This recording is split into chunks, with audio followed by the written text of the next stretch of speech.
I think the most fundamental challenge is not white supremacy.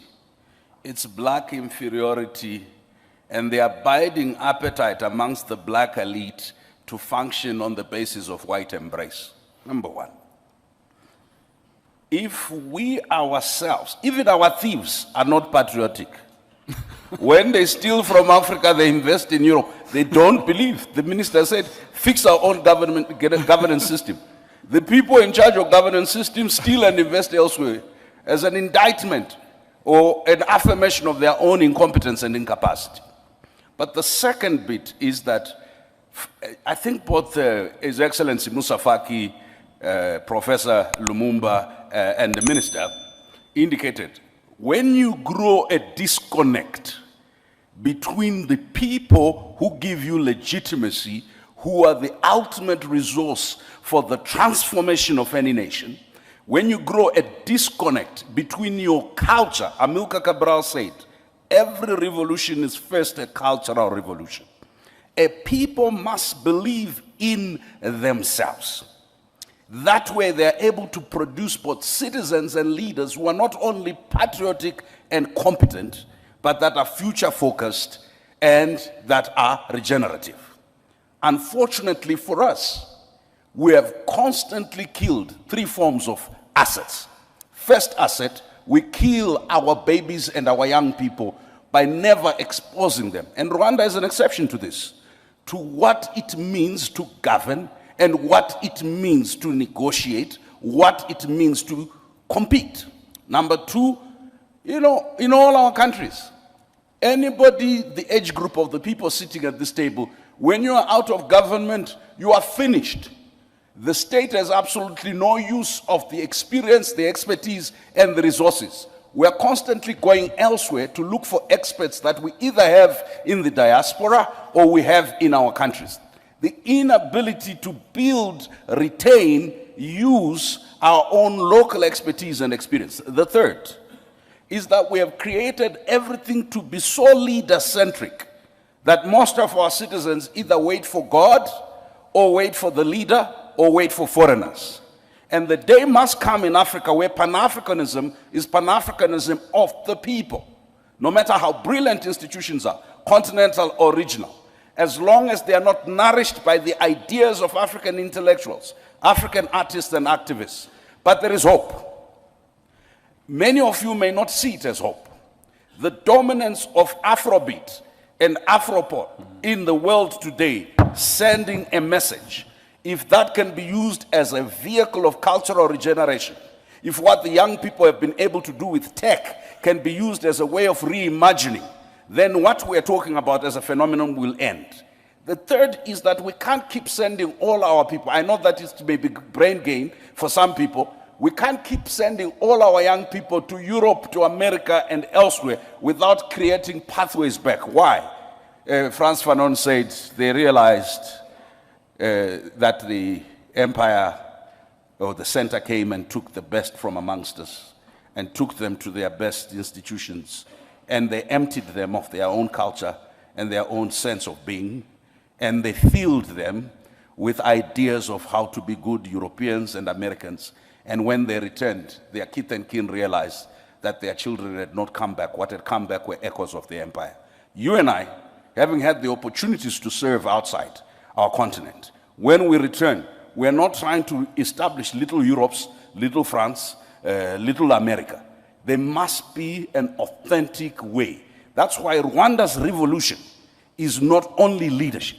It is homegrown solutions, not for Rwanda only, but for the whole world, not just for Africa. We cannot assert ourselves culturally, intellectually, spiritually, as long as we are leprous and dependent. What's up, guys? Welcome back to my YouTube channel once again. My name is Dash Lifestyle. Kindly for watching me for the first time. Remember to subscribe, like, share, and also comment. So guys, in today's video, I want us to watch and to listen to this powerful speech from the president of Burkina Faso, Ibrahim Traore.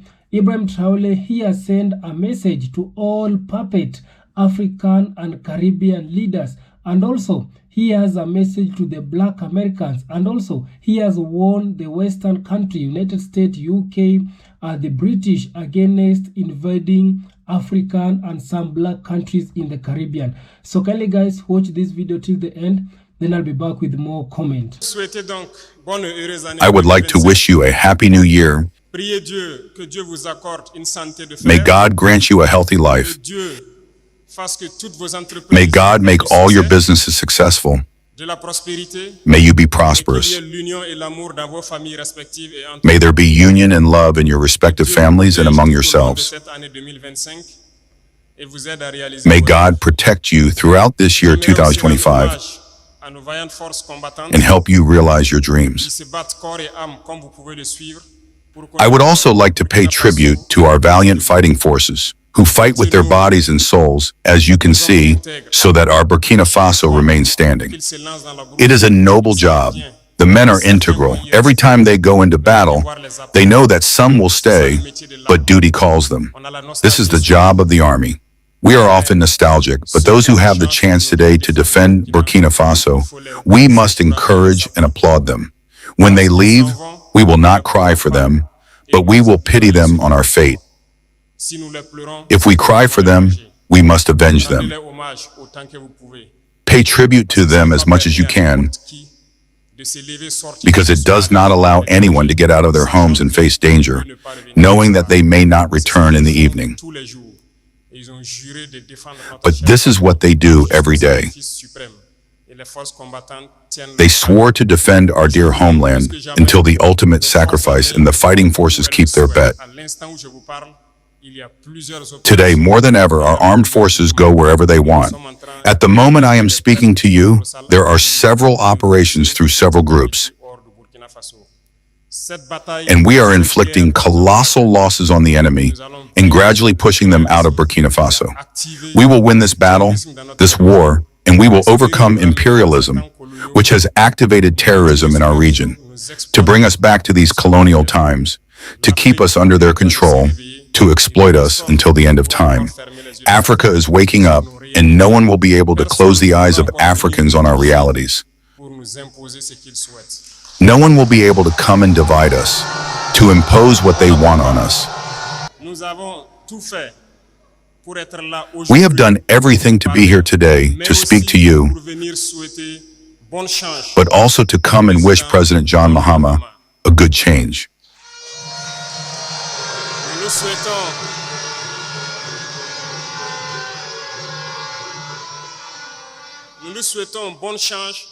We wish him a good change because there are many challenges. Many challenges await him. And I hope that you can accompany your brothers here. Pan-Africanism is a rather complex battle, but you, the people, it is quite easy for you to lead this Pan-Africanism well, because the people must love each other, the people must support each other. The problem of Pan-Africanism is very often between us, the leaders, but we will put everything in place so that the leaders can go in the direction of their people, because the people are already integrated. They are Pan-African.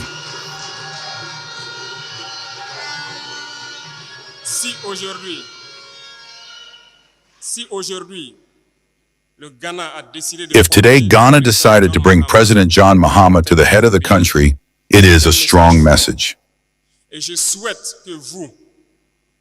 And I wish that you, Burkinabe living in Ghana, you can accompany President John Mahama. The task will be difficult. There will certainly be challenges on the security level, on the economic level. I wish that you can accompany the forces of defense and security in Ghana much as you can, both on the intelligence level and on the economic level, as much as you can. Support them as if you were supporting the Burkinabe armed forces. I am telling you something. The challenges can be very numerous. In no case should you lose hope. You must accompany them and help them on all levels. A nation does not survive as long as it does not have a strong army. This is why I reiterate to you again to support the forces of defense and security in Ghana. They are the only ones who can help the country to climb the economic ladder and to flourish. Then I urge you to love the people here, to live in perfect symbiosis, in perfect harmony, as you are already doing very well. As I said, the peoples are already integrated. The problem is at the level of the leaders. Continue in this direction. Support your brothers in Ghana. Support them as much as you can.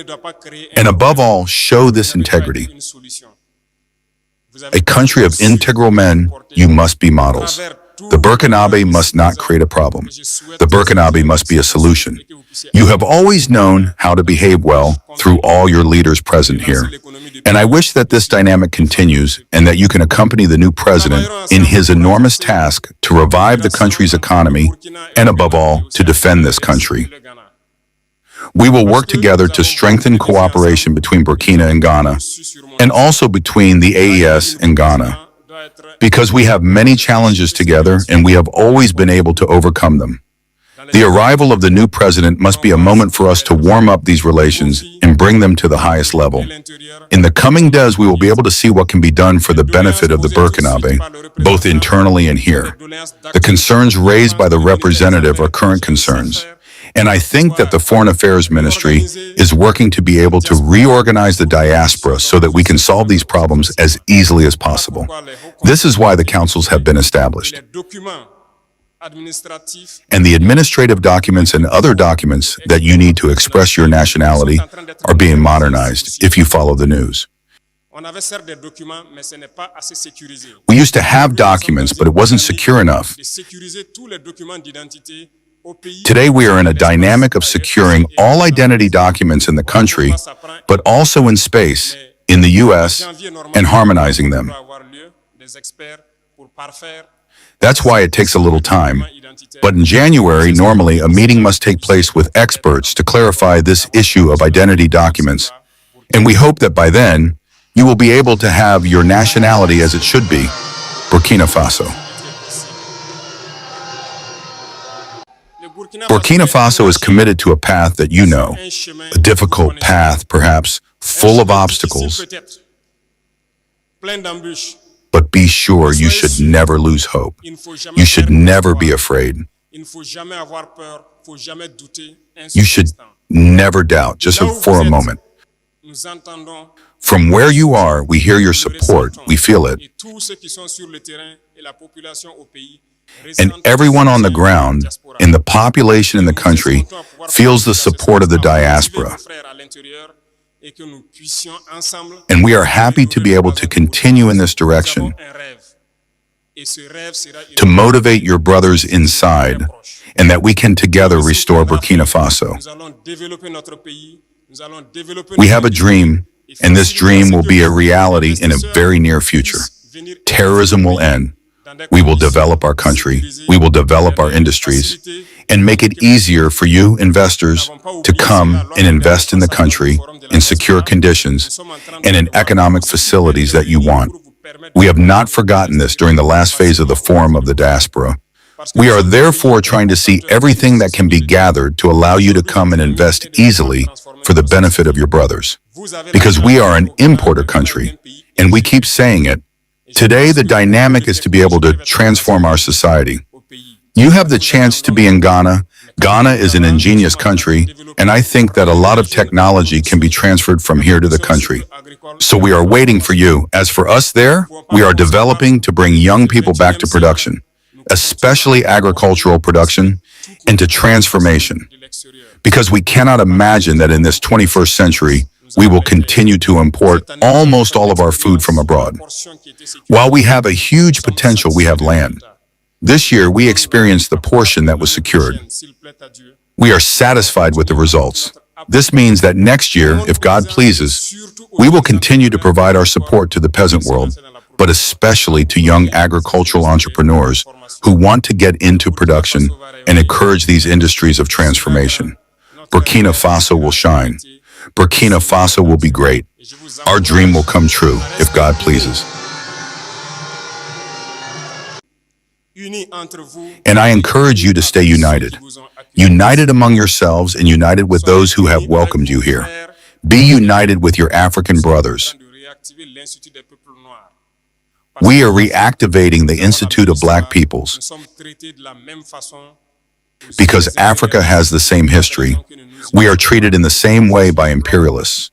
There is no reason that we are not united and that we block imperialism. Stay united, and show your Burkina Faso wherever you are. Thank you very much. I would like to ask a few questions. We pray to God that everyone can return to peace, as well as we did where we came from. And above all, thank you to all the leaders here for the mobilization, for the effort of union that you make between Burkina Faso and here. We are very grateful to you, and thank you for the effort that is made so that the young people that we are stay attached to our culture. This is the only thing that if we lose it, we lose our identity. This is why we have established a day specially dedicated to our roots. Continue from where you are to teach the youth to always be attached to their culture and never lose sight of it. Thank you to everyone. May God accompany you in all your works. May God protect you throughout the year. And may God bring you back everyone safe and sound from where you came from. La patrie ou la mort. Thank you. For this new year, may the Almighty grant you yourself and your entire family a diamond. We dream that these thousands of Burkinabe in Ghana will see you, admire you, encourage you, carry you high and tell you that they are reviving with your arrival. This dream that was still unfulfilled yesterday is a reality today. We now have faith in the future,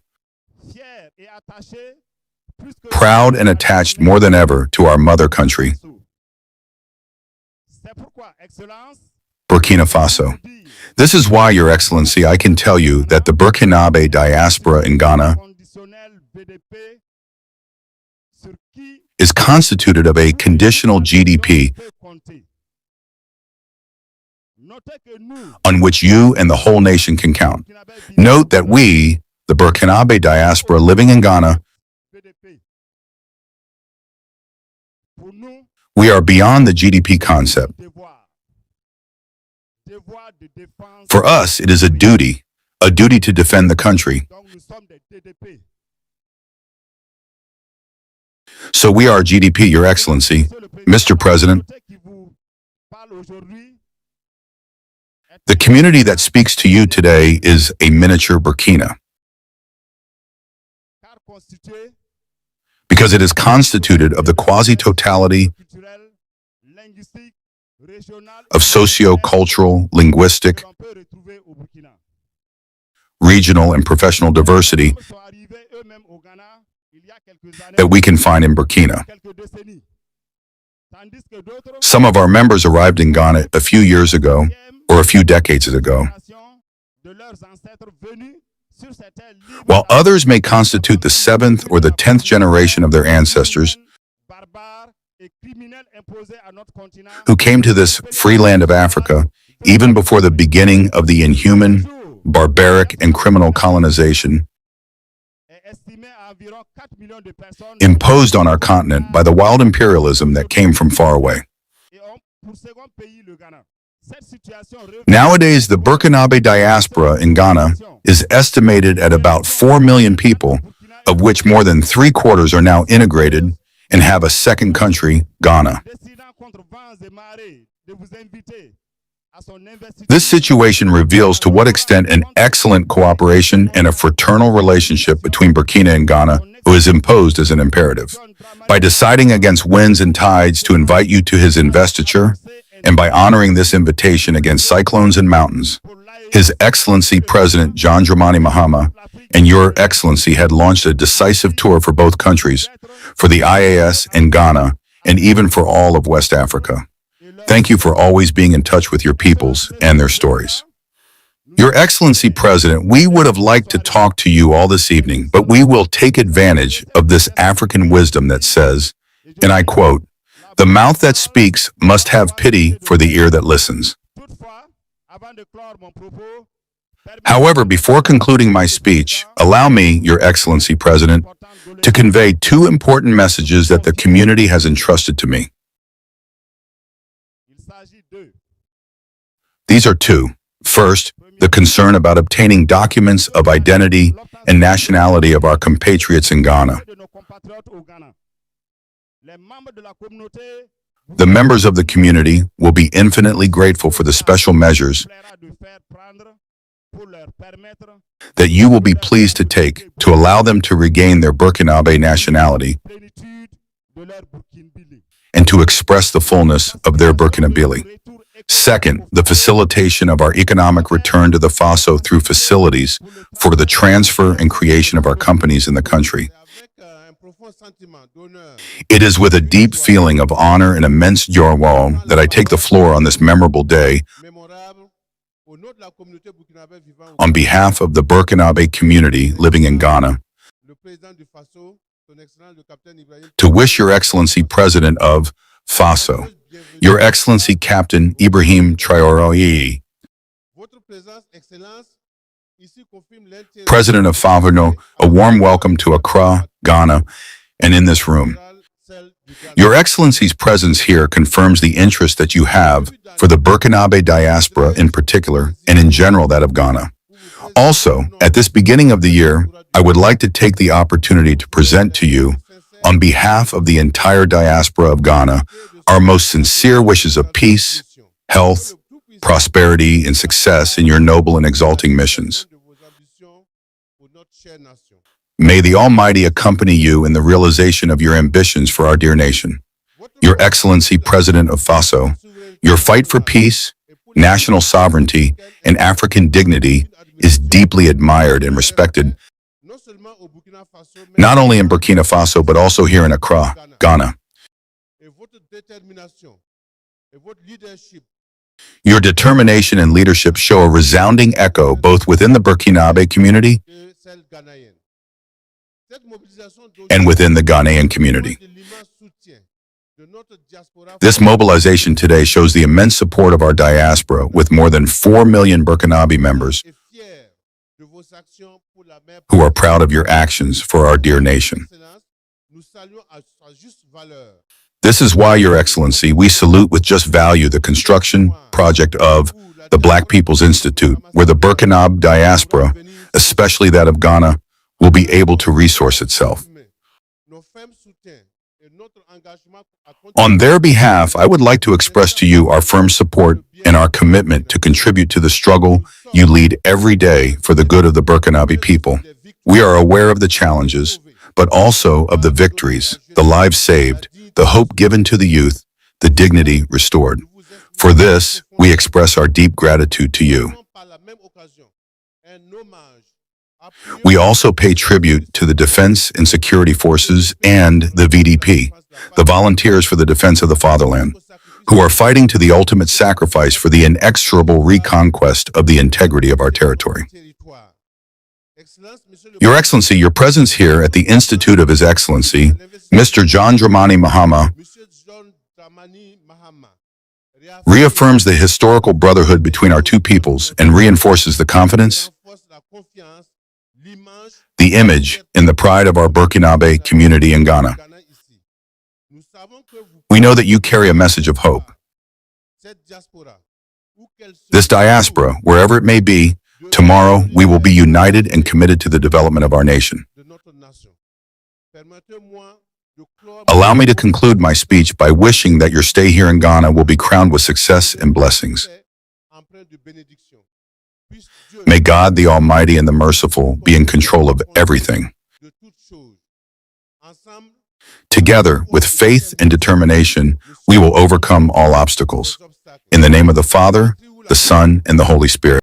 So guys, I hope you have watched and listened to that powerful speech from Ibrahim Traore, the president of Burkina Faso. I really love Ibrahim Traore because of what he is doing. Right now, he has come out and sent this message to all puppet African and Caribbean leaders. And also, he has sent a message to the Black Americans, telling the Black Americans it is now the right time for you to stand up to your country, simply because we all know the Black Americans, they are the ones who build United States. And after them building this United States, they are now being given less opportunity. They are being oppressed.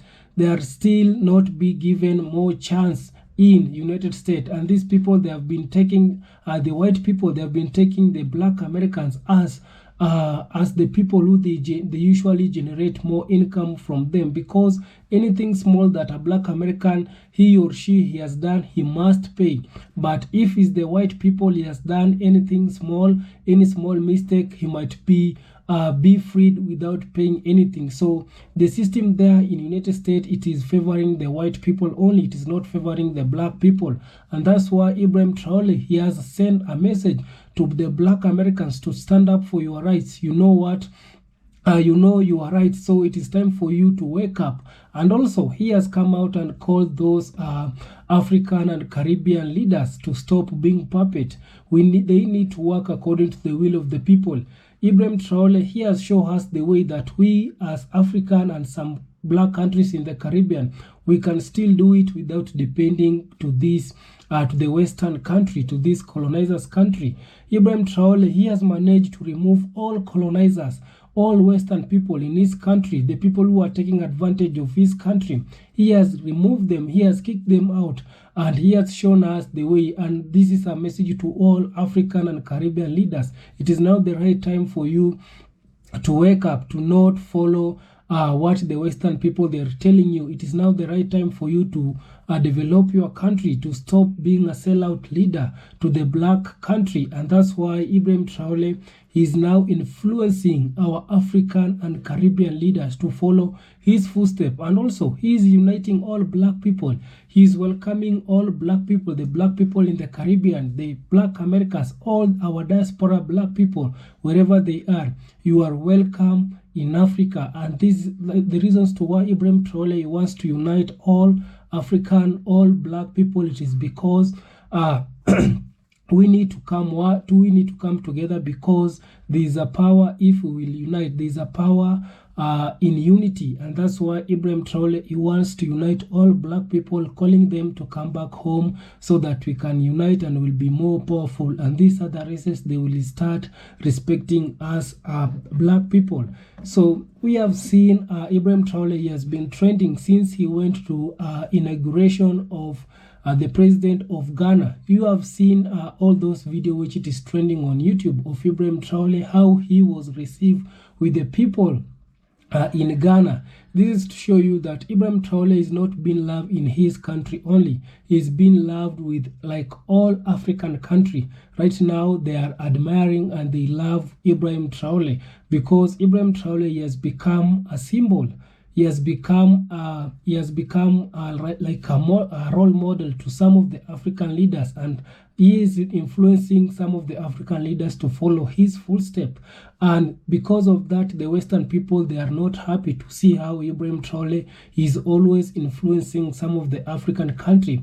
There has been several assassination attempts to Ibrahim Traore.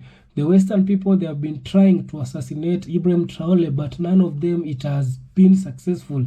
This is to tell you that the Western people, they are not happy to see how Ibrahim Traore is influencing our African leaders, and that's why they are trying so hard to bring him down. But for me, I always tell you, my Black people, that we need to pray to God so that he can protect Ibrahim Traore, because at his age, you can imagine, he's the youngest African leader.